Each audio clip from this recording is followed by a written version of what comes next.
Being a content creator is not easy. Ay, vlogger pala tawag dito sa atin sa Pilipinas lahat ng yun. So anyway, hindi madali maging content creator. Pero nasurvive kong lahat ng yan at meron akong 5 na-realize para magawa yan. So una, yung pagyakap sa katahimikan. Minsan, awkward kapag mag-isa ka lang mag-shoot. Pero sa tahimik na moment na yan, dun mo talaga makikilala kung ano yung style mo eh. So, gamitin mo yun. So, number 2 is gamitin mo kung anong meron ka. Hindi mo kailangan ng mamahaling gamit. Kahit phone lang at tripod, basta may kwento kang gustong sabihin, sapat na yun. So, number 3, confidence. Kasunod na lang yan ng action. So, huwag mong hintayin na mawala ang kaba bago ka magsimula. Simulan mo kahit kabado. Doon, unting-unting lumalakas ang loob mo.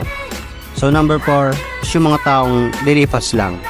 Oo, minsan, kumitingin, pero makakalimutan din nila yan. Ang malaga, may na-capture kang moment na ikaw lang ang makakalala.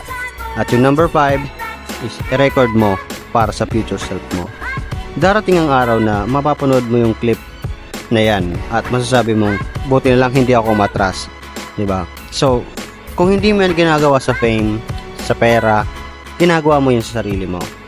So, sobrang satisfying lang kasi na makita mo yung sarili mong gawang pinaghirapan at yung matagal mong binil. So, yun lang.